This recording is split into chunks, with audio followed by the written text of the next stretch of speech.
మరికొన్ని విషయాలు తెలుసుకుందాం. మరి ఎందుకు జ్ఞానం మీద ఆసక్తి ఉండదు, పొందలేరు? ఎందుకు ఇలా జరుగుతుంది అంటే మన మనస్సుకి 3 రకాల మాలిన్యాలు ఉన్నాయి. ఆ 3 రకాలు ఏంటో తెలుసుకుంటూ సరిచేసుకుంటూ జ్ఞానం పొందడానికి మనం ప్రయత్నించాలి.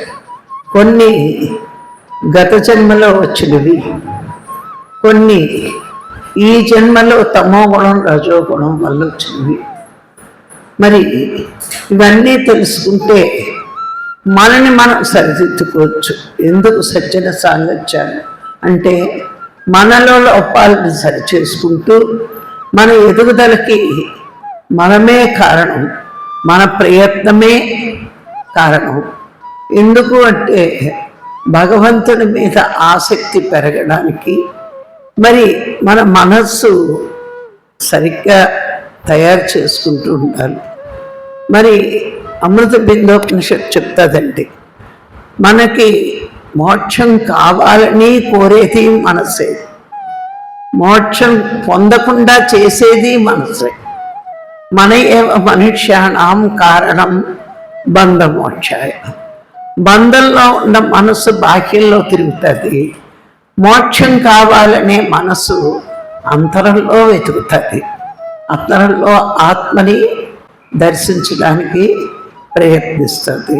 మరి ఆత్మని దర్శించడానికి ప్రయత్నిస్తున్న ఈ మనస్సు మలినాలు లేకుండా చూసుకోవాలి. 3 మలినాలు ఉన్నాయి. ఏమిటంటే మలదోషం 1, మలదోషం 2, విక్షేపణ దోషం 3, ఆవరణ దోషం.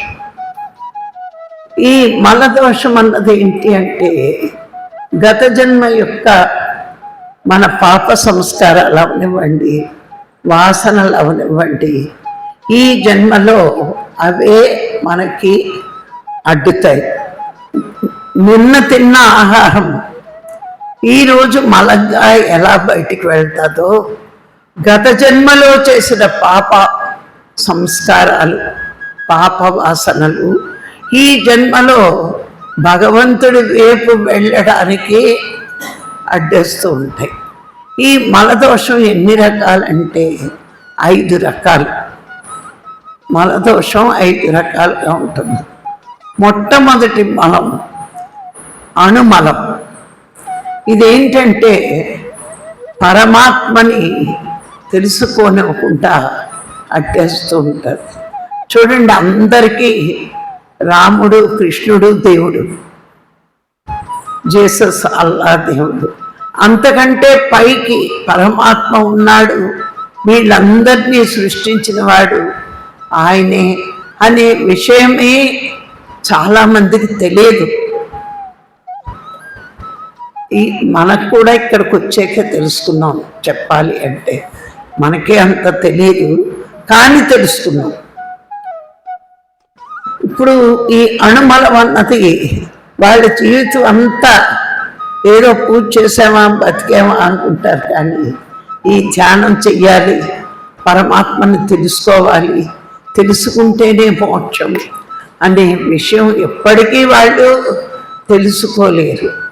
ఇది అణుమలం. ఇక రెండవది కార్మిక మలం. ఈ కార్మిక మలం అంటే వేదాంత విషయాలు ఎవరైనా మాట్లాడితే వీళ్ళు టాపిక్ మార్చేస్తారు. మీరు గమనించండి, ఎవరైనా మనం ఈ జ్ఞానం గురించి మాట్లాడి చెప్తూ ఉంటే వాళ్ళు ఇంకో టాపిక్ మాట్లాడతారు, మారుస్తూ ఉంటారు. వీళ్ళకి ఏంటంటే ఈ విషయాలు పొరకెక్కువ. అందుకని మన కూడా ప్రపంచంలోకి లాగడానికి ప్రయత్నిస్తారు, ఎందుకంటే వాళ్ళకి తలకెక్కదు. ఇది కార్మిక మలం. ఇక మాయేన మలం మూడవది. ఈ మాయేన మలం ఏంటంటే వాళ్ళకి ఎంతసేపు ప్రాపంచిక విషయాల మీద ఆసక్తి ఉండి అవే కార్యక్రమాల మీద ఆసక్తి చూపిస్తారు వాటి మీదే. అంతేకాని ధ్యానం చేస్తే ఇంత గొప్పది అని చెప్తున్నా ఇది వింటారు కానీ చేయడానికి ఇష్టపడరు, అవే చేస్తారు. ఇక తర్వాతది మాయక బలం. ఎప్పుడు దుష్ట ఆలోచనలు, దుర్భావనలే, మాయ, స్వార్థం ఇవన్నీ ఉండి ఆ పనులు చేయడానికే ఉత్సాహం. తప్పు చెయ్యకూడదు చెప్పినప్పుడు వింటారు, ఒక్క తోక పట్టుకుంటే స్ట్రైట్గా ఉంటుంది, వదిలితే వంకరగా ఉంటుంది, అలా ఉంటారు వీళ్ళు. ఇక ఐదవది తిరోధాన మలం. ఈ తిరోధాన మలము ఏంటి అంటే పూజలు, విగ్రహారాధనలు ఇవే మోక్షాన్ని ఇస్తాయి. భక్తే గొప్పది, ధ్యానం గొప్పది కాదు. ఏదైనా మనం చెప్తే ఆయన నాడు పెద్దవాళ్ళు అందరూ చేయలేదా, మీరు ఇప్పుడు కొత్తగా చెప్పొచ్చేది ఏంటి అని మన్నే కొసిలేస్తారు. ఇది తిరోధానమాలు. ఈ పంచమహా పాపాలు గత జన్మ యొక్క వాసన సంస్కారం చెడ్డగా ఉండడం వల్ల ఈ జన్మలో ధ్యానము, పరమాత్మ ఈ రెండు తెలుసుకునే అవకాశం వీళ్ళకు ఉండదు. వీళ్ళు ఎప్పుడు మారుతారు అంటే వీళ్ళు తమోగుణ ప్రధానులు. వీళ్ళు ఎప్పుడు మారుతారంటే శంకరాచార్యులు చెప్తారు, శ్రవణం శ్రవణం శ్రవణం, వినగా వినగా వినగా అప్పుడు మార్పు కొంచెం వస్తుంది, లేకపోతే రాదు. అందుకే వీళ్ళకి శ్రవణం ద్వారా విషయాలు విని ఆకలింపు చేసుకుంటే వాళ్ళలో కొద్దిగా మార్పు వస్తుంది, లేకపోతే అసలు మారరు, అలాగే ఉంటారు. మా అమ్మగారు 90 ఏళ్ళు బతికారండి. నేను ఇందులోకి వచ్చి 22 ఏళ్ళు, 23 ఏళ్ళు, 24 ఏళ్ళు. నువ్వు చేస్తున్న ధ్యానం మంచిదే అంటది, చెయ్యమంటే చచ్చినా చేయదు. కళ్ళు మూసేది కాదు, ఉట్టినే పునుగుపాట్లు పడుతుంది. అమ్మా నువ్వు పూజ చేయలేకపోతున్నావు, ఇప్పుడు నీ శక్తి హరించిపోయింది, నడవలేకపోతున్నావు, ఏది చేయలేవు. కానీ కూర్చుని అలా కళ్ళు మూసుకుని శ్వాస మీద చేస పెడితే ఎన్ని కోట్ల గంటలు నువ్వు పూజ చేసిన రాని ఫలితం ధ్యానంలో వస్తుందంటే 20 ఏళ్ళు టైం వృధా చేసింది, కానీ ధ్యానం చేయకుండానే చచ్చిపోయింది. మళ్ళా నువ్వు మంచి పని చేస్తున్నావు ఉంటుంది, అన్నీ ఒప్పుకుంటుంది, కానీ చేసేది కాదు. అంటే ఏంటి, నాకు అప్పుడు అర్థమైంది వీళ్ళ గత జన్మ పాపకర్మలు ఇందులోకి అడుగు పెట్టడానికి కూడా అర్హత లేదు. నా తల్లి అవ్వచ్చు, నన్ను కనొచ్చు, కానీ వాళ్ళకి పుణ్యం లేదు, సత్కర్మల ఫలితం లేదు.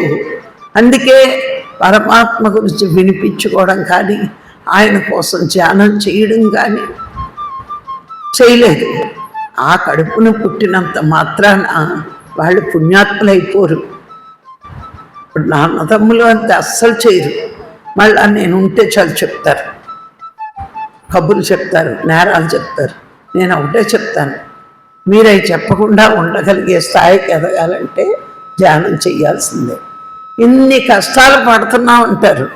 అన్నయ్య వల్ల తమ్ముడు నష్టపోయానంటాడు, తమ్ముడు వల్ల అన్నయ్య నష్టపోయానంటాడు. ఇద్దరు ఒకళ్ళని కాదు ఒకళ్ళు చెప్పుకుంటారు, ధ్యానం చేయరు. నేను అదే చెప్పాను, మీది ఎంతో పాపిష్టి జన్మ, ధ్యానం చేయడానికి కూడా భగవంతుడు మీకు అర్హత ఇవ్వట్లేదు. నాకు కూడా పుట్టిన ఎంతోమంది నేను మార్చగలుగుతున్నాను.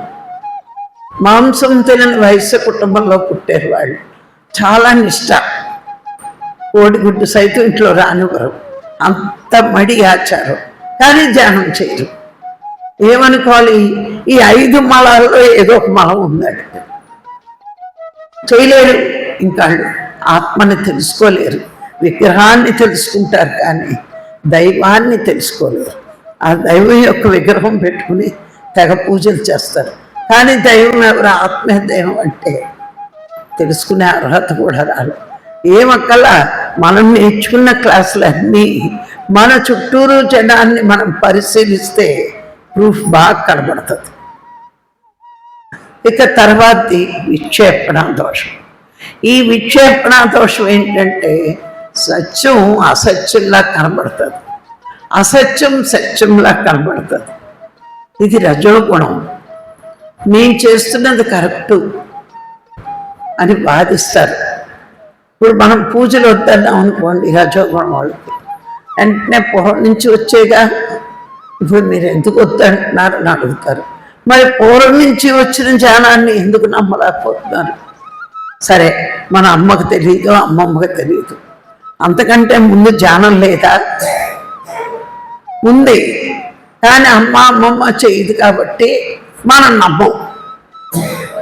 వీళ్ళకి వీళ్ళిద్దరే తెలుసు, అమ్మ అమ్మమ్మే తెలుసు. వాళ్ళు పూజలు చేశారు కాబట్టి మేము పూజలే చేస్తాం.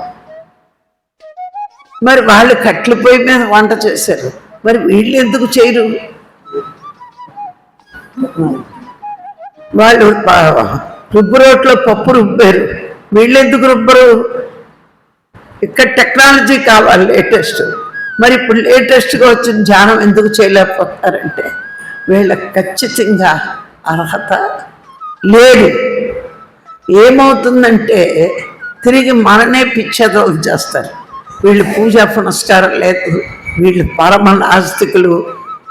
నేను ఎన్నోసార్లు చెప్తాను మా వాళ్ళకి, మీరు విగ్రహాల్లో మాత్రమే దైవాన్ని చూస్తున్నారు, మేము సృష్టి అంతా దైవాన్ని చూస్తున్నాం. ఇది సర్వం కల్వితం బ్రహ్మ.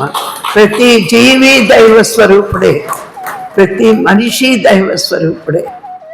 మీరు ఒక పైసా భక్తి ఉంటే మాకు కోట్లు కోట్లు విలువైన భక్తి ఉంది. మాకు ఎన్ని చెప్పండి, రాతి మీద వర్షం పడ్డట్టే మాట్లాడరు, వాళ్ళ అభిప్రాయం మార్చుకోరు. ఎందుకంటే రజోగుణంలో తన్నుకు వస్తుంది.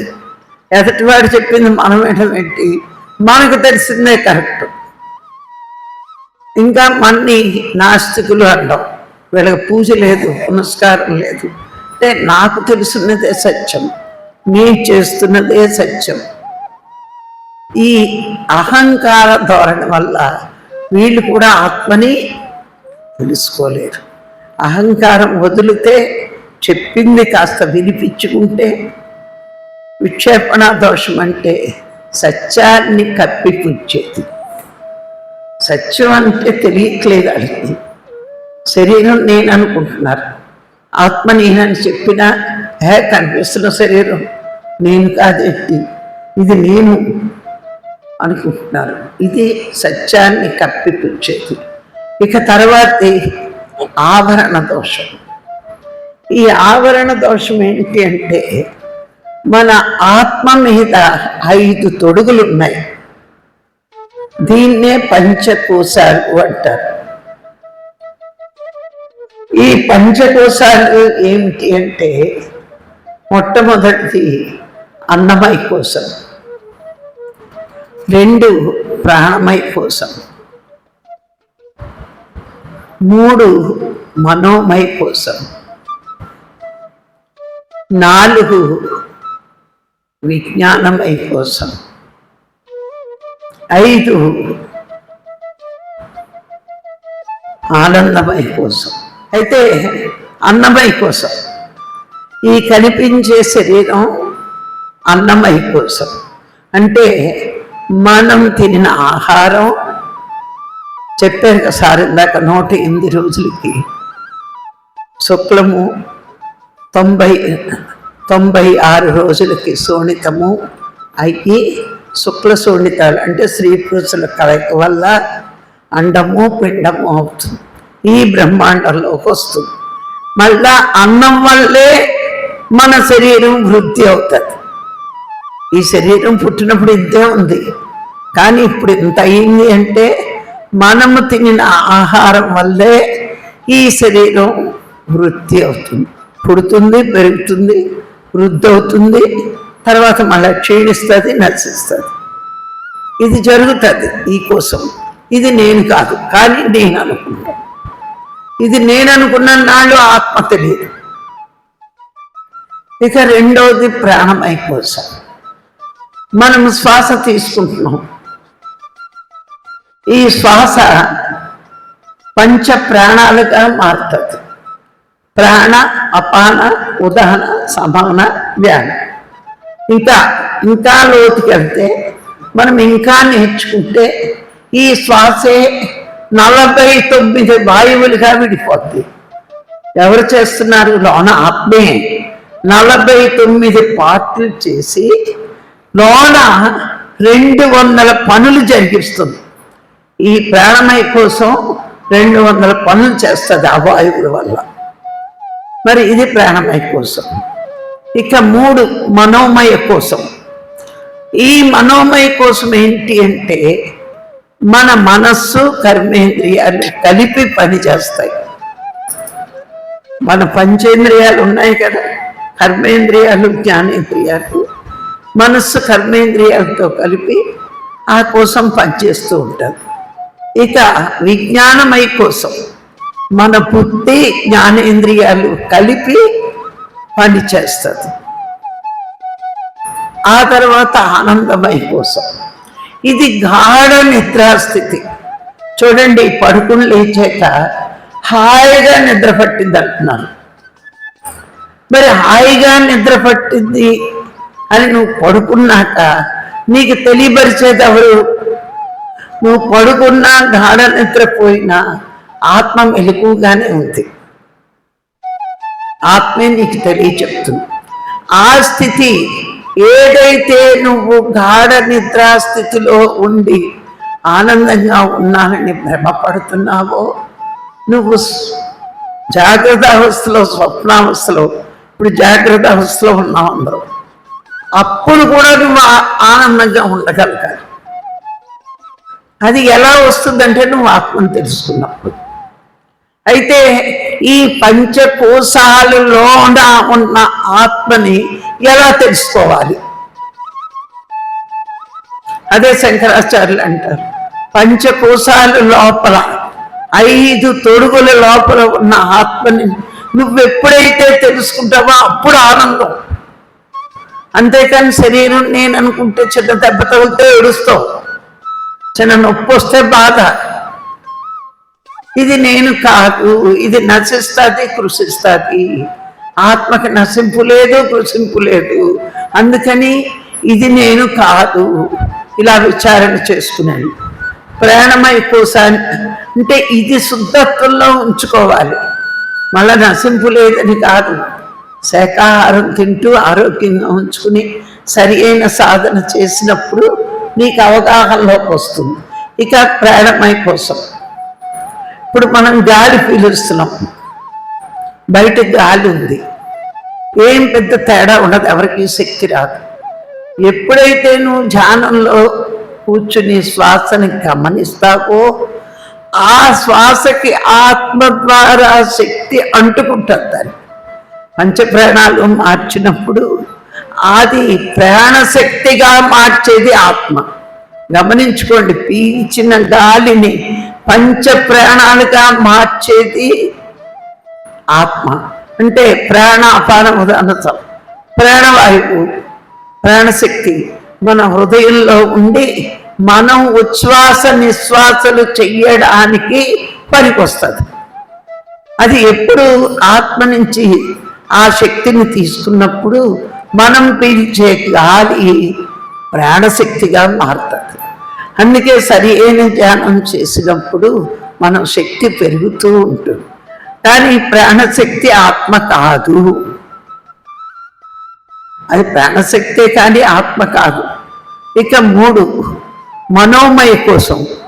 నువ్వు గాఢ నిద్రలో ఉన్నప్పుడు నీ మనసు పనిచేయట్లేదు, నీ కర్మేంద్రియాలు పనిచేయట్లేదు, ఏ పని లేకపోయినా నువ్వు బతికే ఉన్నావు అంటే నీ ఆత్మ వలలే. అందుకని మనోమయ కోసం కూడా ఆత్మ కాదు. మరి విజ్ఞానమయ కోసం ఇది కూడా గాఢ నిద్రలో పనిచేయదు. ఏం పనిచేస్తుంది? ఏది చేయదు. అక్కడ జ్ఞానేంద్రియాలు పనిచేయవు, బుద్ధి పనిచేయదు, గాఢ నిద్రపోతాం. అక్కడ పని చేసేది కూడా ఆత్మే. అందుకే కాసేపు పని చేసి కాసేపు పని చేయని విజ్ఞానమయ కోసం, మరి మనోమయ కోసం 2 ఆత్మ కాదు. మరి గాఢ నిద్రావస్థలో నీ కారణ శరీరం రెస్ట్ తీసుకుందే కానీ తెల్లారు లేచి నీకు ఆశలు ఆశయాలు ఉన్నాయి. అక్కడేం పోలా. కారణ శరీరం కూడా రెస్ట్ తీసుకుంది అక్కడ. మనకి స్థూలదేహం, సూక్ష్మదేహం, కారణదేహం. ఆనందమయ కోసం అంటే కారణదేహం. మరి ఈ దేహాలన్నీ రెస్ట్ తీసుకున్నాయి. ఆత్మ రెస్ట్ తీసుకుంటే ఈడు వెళ్ళిపోతాడు. అది గాఢ నిద్రలో రావాల్సిన ఆనందం వస్తుంది, కానీ నువ్వు ఎరుకలో ఉన్నప్పుడు ఏదీ లేదు.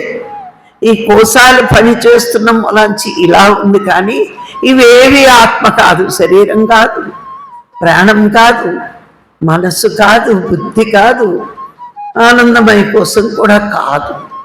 ఈ లోన ఏదైతే ఉందో ఆ ఆత్మ ఈ 5 కోశాలకి శక్తినిస్తుందే కానీ అవి ఆత్మ కాదు. ఈ 5 కోశాలు పనిచేయడానికి ఎవరిస్తున్నారు శక్తి? మనసుకు కానీ, బుద్ధికి కానీ, శరీరానికి కానీ, ప్రాణానికి కానీ అన్నిటికీ శక్తి ఆత్మ ఇస్తోంది. కానీ అవి ఏవి ఆత్మ కాదు. అవి కాసేపు పని చేస్తున్నాయి, కాసేపు రెస్ట్ తీసుకుంటున్నాయి. గాఢ నిద్రలో శరీరం రెస్ట్ తీసుకుంటుంది, మనసు తీసుకుంటుంది, బుద్ధి తీసుకుంటుంది, అన్నీ తీసుకుంటున్నాయి. మరి రెస్ట్ తీసుకో ఎవరు అంటే ఆత్మ. ఈ 5 తొడుగులు 3 దేహాలకి శక్తినిచ్చేది ఆత్మే, కానీ అవేవి ఆత్మ కాదు. ఇప్పుడు మీకు చిన్న ఉదాహరణ చెప్తాను. రాత్రి అయితేనట మిడుగు పురుగులు వస్తాయట. మిణుకుమంటాయి. మిణుపురుగులు అనుకుంటాయట నా వల్లే లోకానికి వెలుతురు వస్తుంది అనుకుంటుందట. దాని వెలుతురు ఎంత? నేను వెలుతురునిస్తున్నాను లోకానికి. కాసేపటికి నక్షత్రాలు వస్తాయట. ఇవి అనుకుంటాయట మిణుపురుగుల కంటే ఎక్కువ ఉంటుంది నక్షత్ర కాంతి. నా వల్లే లోకానికి వెలుతురు వస్తుంది అనుకుంటుందట. ఇంకాసేపటికి చంద్రుడు వస్తాడట. అప్పుడు అవి వెలవెలపోతాయి. నా కోసమే, నా వల్లే లోకానికి వెన్నెల వస్తుంది అనుకుంటాడు. సూర్యోదయం అయింది, సూర్యుడు వచ్చాడు, ఇవన్నీ వెలవెలపోతాయి. అంతేనా? అలాగే ఈ శరీరము, మనసు, బుద్ధి నా వల్ల నా వల్ల నా వల్ల అనుకుంటే వీటి వల్ల, దేని వల్ల కాదు, ఆత్మ వల్లే అన్నిటికీ శక్తి వస్తుంది.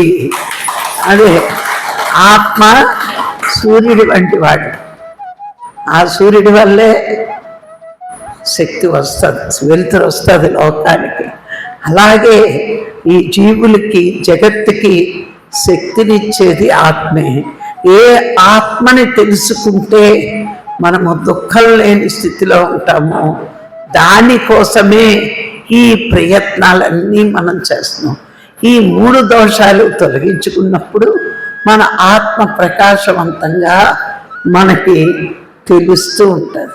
మనకి ఏంటంటే మనస్సుకి బానిసలం మానవులం. ఉత్తరగీతలో కృష్ణ భగవానుడు ఏం చెప్తాడంటే, ఒక్కొక్క ఇంద్రియ లోపం వల్ల ఒక్కొక్క జీవి మరణిస్తుందట. లేడి శ్రవణేంద్రియ లోపం అట. మంచి సంగీతం వింటే అది ఆగలేదట. ఆ సంగీతం ఉన్నాయే పరిగెడుతుంది.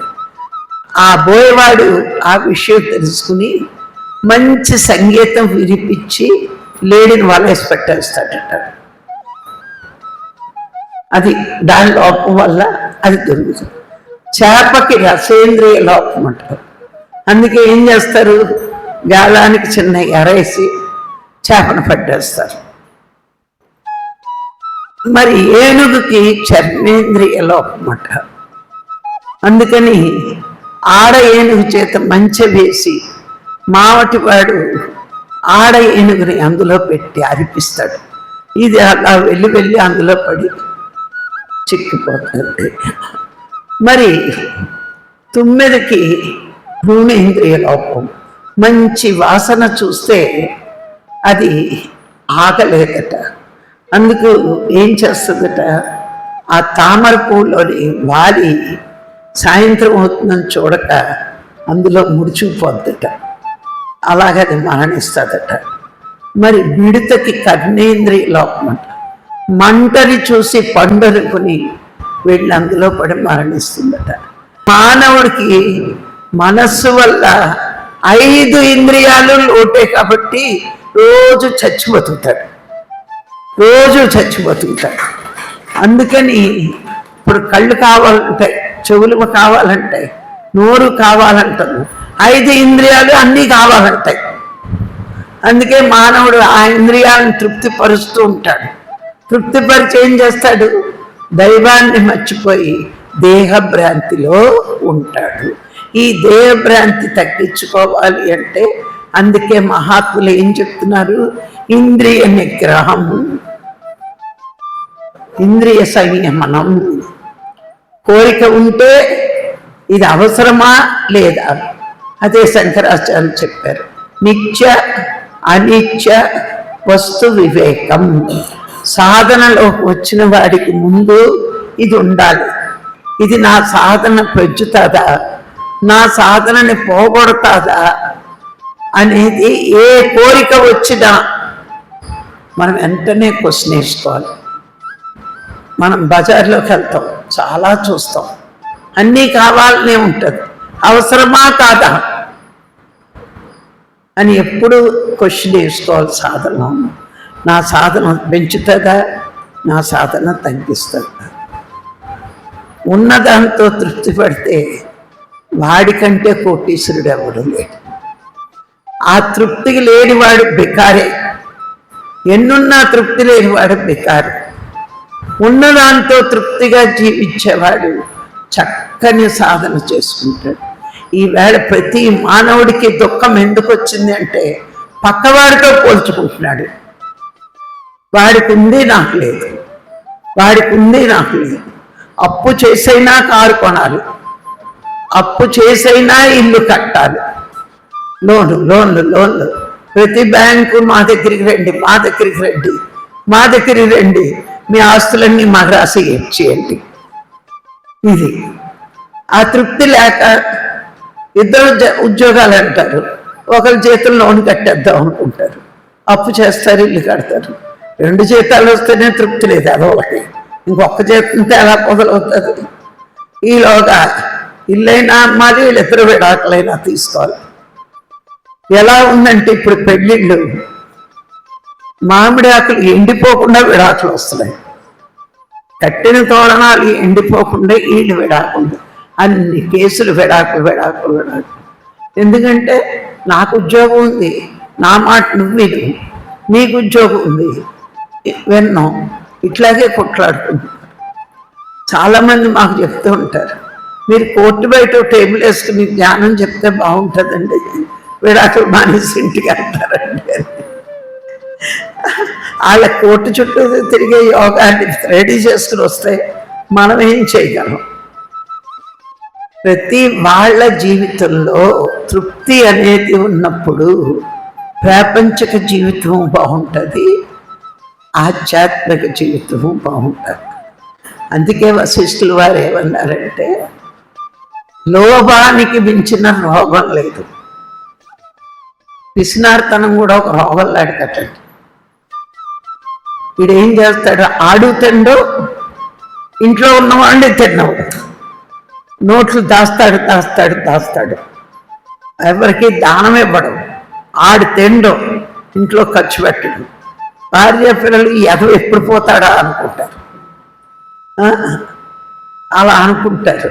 అందుకే లోభానికి మించిన రోగం లేదు, కోపానికి మించిన శత్రువు లేడు. మనం చిన్నప్పుడు చదువుకున్నాం, తన కోపమే తన శత్రువు, తన శాంతమే తనకి రక్ష, దయచుట్టంబవను. అందుకే చీటికి మాటికి కోపం తెచ్చుకుంటే అందరూ శత్రువులేండి. పుట్టపర్తి సాయిబాబా గారు మాట చెప్పేవారు, ఏమిటంటే ఒక్కసారి నువ్వు కోపం తెచ్చుకుంటే 3 నెలల పాటు ఆహారం ద్వారా వచ్చిన శక్తిని కోల్పోతావు. ఎందుకు కోపం వస్తుందంటే అహంకారం పెరిగితే. ఆ కోపం నా కోపాన్ని ఏదో ఆభరణంలో చెప్పుకుంటారు. మరి ఆ కోపిష్టి వాళ్ళు ఎవడో దగ్గరికి రానివాడు, ఎవడో మాట్లాడటం. కోపాన్ని మించిన శత్రువు లేడు, శాంతానికి మించిన బంధువు లేడు. నువ్వు శాంతిగా ఉంటే పక్కనున్న వాళ్ళని కూడా శాంతిగా ఉండనిస్తాం. మరి ఇలా ఉండాలి. తృప్తికి మించిన సంపద లేదు. మరి ధ్యానానికి మించిన శాంతి లేదు. నువ్వు ధ్యానంలో ఉన్నావు అనుకో, నిన్ను ఎవరేమి ఇబ్బంది పెడతారు? మనకు మనస్సు చిరాగ్గా ఉంది, వాళ్ళ మీద అక్కర్లేని కోపం వస్తుంది. కళ్ళు మూసుకో, శ్వాసను గమనించు. కోపం పోతే మనసులో అశాంతి పోతే చాలా శాంతిగా ఉంటాం ధ్యానంలోంచి బయటికి వచ్చాక. మరి జ్ఞానానికి మించిన మోక్షం లేదు. నువ్వు ధ్యానం పొందేవనుకో, ఇక్కడే కాదు, చనిపోయాక కాదు, ఇక్కడ కూడా మోక్ష స్థితిలో ఉంటాం. మోక్ష స్థితులు అంటే ఏంటి? పొగట్టలకి పొంగక, నిందలకి కుంగక, ఎవరేమన్నా పట్టించుకోకుండా సమస్థితిలో ఉంటాం. అదే మోక్షం. వాడు తిట్టాడని కుంగిపోము, వీడు పొగడేడని కుంగిపోము. ఎప్పుడు జాగ్రత్తగా ఉంటాం. అది రావాలి మనకు. ఇప్పుడు కృష్ణుణ్ణి ఎన్ని తిట్టారు? యోగి కాబట్టి చిరునవ్వుతో భరించాడు. అవునా? మహాత్ములు చూసి మనం నేర్చుకోవాలి. రాముడికున్న కష్టాలు మనకున్నాయా? లేవు. కృష్ణుడికున్న కష్టాలు ఉన్నాయా? పుట్టిన వెంటనే తల్లి దగ్గర నుంచి వేరుపడ్డాడు. పెంచిన తల్లి ప్రేమగా ఉండేటప్పటికి ఈవిడ నీ తల్లి కాదా ఆవిడ అన్నారు. 16 ఏళ్ల వరకు విద్యాభ్యాసమే లేకుండా గడిపాడట.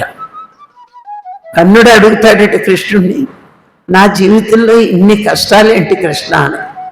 అప్పుడు కృష్ణుడు చెప్తాడట, నీకే కాదు నా జీవితంలో కూడా చాలా కష్టాలు ఉన్నాయి. కష్టాలనేవి మానవులకు సహజం. దాన్ని భరించి ఎదుర్కొని ఎదిరించి ఎదగాలి.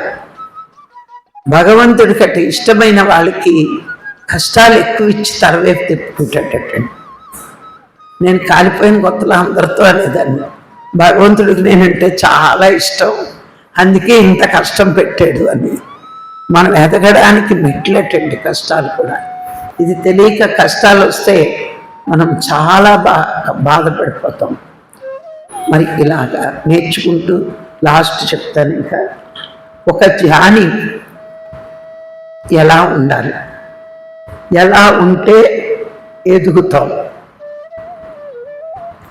ఎలా ఉంటే, ఒకటి పక్షపాత బుద్ధి ఉండకూడదు మనకి.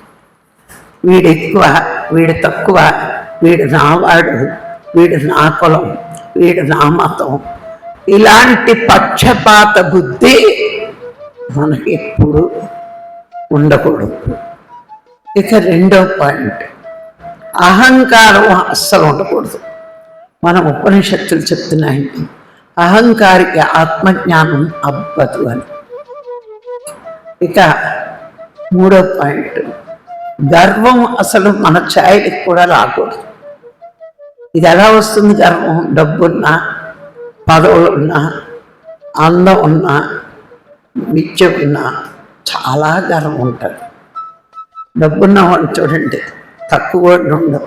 ఆఖరికి పెళ్ళిళ్ళలో కూడా వాళ్ళ అన్నదమ్ములైనా వాళ్ళతో ఫోటో తీయించుకోరు. గర్వం. ఓ పదవి అనుకోండి, పక్కవాడిని అసలు పట్టించుకోడు, అప్పుడు గర్వం వస్తుంది. అందమన్నా గర్వం వస్తుంది. ఇలా కొన్ని వీటికి గర్వం ఉంటుంది. అది మనకు అస్సలు జానులకి ఉండకూడదు. ఇక పొగట్టలకి పొంగిపోయే గుణం మనకు ఉండకూడదు. కొందరు పొగుడుతూ ఉంటారు, అప్పుడు ఉబ్బిపోకూడదు. కొందరు విమర్శించినప్పుడు కుంగిపోకూడదు. ఇక అతిగా తినకూడదు. బాగా తిన్నామనుకోండి నిద్రపోబుద్ధి వస్తుంది, ధ్యానం కుదరదు. ధ్యానం కుదరాలంటే కొంచెం ఆకలి ఉండగానే మానేయాలి. పత్రి గారు చెప్పేవారు, 4 ఇడ్లీ ఆకలి ఉంటే ధ్యానం క్లాస్కి వెళ్ళినాం 3 తిని చక్కగా వింటావు. 6 ఉన్నాయి కదా అని తిన్నామనుకో పాటలు పడతావు. అందుకని మితాహారమే సాధకుడికి హితాహారం. అంటే ఆధ్యాత్మికంగా చూసుకుంటే ఈ 5 మనకి చెట్టే. అహంకారం, గర్వం, పొగడ్తలు కుబ్బిపోవడం, పక్షపాత బుద్ధి ఇవేమీ మనకు లేకుండా మనంగా ఉంటే ఎదుగుతాం. అందుకే ఇవన్నీ ఎందుకు చదవాలి, ఎందుకు నేర్చుకోవాలి అంటే మన జీవితంలో మనము అన్వయించుకుంటూ ఏది ఉంటే వాళ్ళు నాశనం అయ్యారు అవి లేకుండా మనం చూసుకుంటూ మనం ఎదగాలి. అందుకే ఇవన్నీ గురువులు మనకు చెప్తూ మీరు ఎదగాలి అంటే ఎన్ని వదులుకోవాలి. ఎదగడం అని 3 అక్షరాల మాటే. గ్రహణ శక్తి లేదు, నీకు ఆ శక్తి లోపం ఉంది అంటే ఎక్కువ సాధన చేయి, అది కూడా పెంచుకో. ఇప్పుడు ఏదైనా చదివేమనుకోండి, ఆ పుస్తకం మనకు అర్థం కావాలి. భగవద్గీత ఎన్నో సంవత్సరాలు చదివాము, అర్థం కాలేదు. ఎందుకు? అప్పుడు జ్ఞానం లేదు మన దగ్గర, లేక అంతరార్థాలు అర్థం కాలేదు. ఇప్పుడు శ్లోకం చదువుతుంటేనే అర్థం అవుతుంది మనకు, ఎందుకు? సాధన ఉంది కాబట్టి. అందుకే సాధనలో సాధించలేదు లేదు. నేను పట్టుకుని ఆయన ఆపలేడు, నేను ఆపలేను మిమ్మల్ని. కానీ మీకు విచారణ చేసుకుంటే నేను దైవం గురించి ఎంత టైం కేటాయిస్తున్నాను, ఈ నా గురించి, నా దేహం గురించి ఎంత టైం కేటాయిస్తున్నాను, రోజు విచారణ చేసుకోండి. రోజు నేను సాధన చేస్తున్నాము అంటే ఆ కాస్త టైము మనం దైవంతో ఉంటున్నాం, ఆత్మతో ఉంటున్నాం. పోనీ గంట కూర్చుంటే గంట, ఓ పావు గంట అయినా ఆలోచన లేని స్థితికి వెళ్తున్నాం. మరి వెళ్తున్నప్పుడు ఆ టైం అంతా దైవంతో ఉన్నప్పుడు ఆ కొంత టైంలోనే ఇంత శక్తి పొందితే ఇంకా నేను టైం కేటాయిస్తే ఇంకెంత శక్తిని పొందుతాను. ఇన్ని నేర్చుకుంటున్నామే. ధ్యానం అంటే దైవంతో ఉండడము అని నేర్చుకున్నప్పుడు మన పనులు ఏమన్నా అక్కడికి మనం వెళ్ళకపోతే పనులు ఆగిపోతాయా, మనం చచ్చిపోతామా? ఆ శ్రద్ధ లేదు. శ్రద్ధవాన్ లభతే జ్ఞానం అన్నాడు. శ్రద్ధ ఉన్నవాడికే జ్ఞానం వస్తుంది, శ్రద్ధ లేని వాడికి జ్ఞానం రాదు. ఆయన అన్నీ కనిపెడుతున్నాడు, ఎవరికి శ్రద్ధ ఉంది, ఎవరికి శ్రద్ధ లేదు. ఇవాళ నాతో పాటు మా ఎవరు నాకంటా ముందొచ్చిన వాళ్ళు ఉన్నారు, ఒక్క క్లాస్ చెప్పలేకపోతున్నారు. ఎందుకు చెప్పలేకపోతున్నారు? ఆత్మ మీద శ్రద్ధ తగ్గి దేహం మీద శ్రద్ధ పెరిగితే మనం ఏమీ చేయలేము. ఆత్మ మీద శ్రద్ధ పెంచుకుంటే నేను ఎదగాలి, ఇదే చివరి జన్మ చేసుకోవాలి అనుకుంటే ఎదగగలం. లేకపోతే ఏమైపోయింది, ఏదో గంట విన్నాం కదా క్లాసు చాలు అనుకుంటే డబ్బు విషయంలో ఆసక్తి మనకి, కానీ జ్ఞానం విషయంలో అనాసక్తి ఎక్కువ. చేసుకున్న వాడికి చేసుకున్నంత మహాదేవ. సముద్రం అంత జ్ఞానం సృష్టిలో ఉంది. నువ్వు బిందు పట్టుకెళ్తే బిందుడు వస్తుంది, చెంబు పట్టుకెళ్తే చెంబుడు వస్తుంది, చెంచా పట్టుకెళ్తే చెంచాయ వస్తుంది. మన శ్రద్ధను బట్టి మనం పొందే జ్ఞానం ఉంటుంది. ఎన్ని విధాలు చెప్పుకుంటున్నాం. భగవంతుడికి ఇష్టలుగా ఉండాలి అంటే జ్ఞానం జ్ఞానం జ్ఞానం, అది మన అంతరాంతరాల్లో వచ్చేయాలి. ఇన్నాళ్ళు బతికేసాం, ఎన్నో వందలు వేల జన్మలు తీసుకున్నాం. మనిషి శ్రద్ధను బట్టి ఎదుగుదల. అందుకే మహాత్ములు ఒక మాట చెప్తారు, 84 లక్షల్లో మానవ జన్మ వచ్చే వరకు ఎన్నో జన్మలు తీసుకుంటామంట మనం. కానీ మానవ జన్మ అతి కొద్ది జన్మల్లోనే మోక్షాన్ని పొందొచ్చట.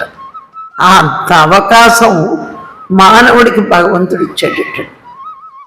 ఈ ఒక్క జన్మే చాలు మోక్షాన్ని వెళ్ళాలి. అది ఏంటి అంటే మనకున్న శ్రద్ధ తపన బట్టి మనకు అది వస్తుంది. అందుకే ఎన్ని విన్నా ఆచరణ లేని విద్య నీటి మీద రాతల్లాంటి. ఆచరణలో పెట్టుకున్న విద్య రాతి మీద రాతల్లాంటి. వినడం గొప్ప కాదు, విన్న విషయాలు జీవితంలో ఎంత ఆచరణలో పెట్టుకుంటున్నాము అన్నది మనకి రావాలండి.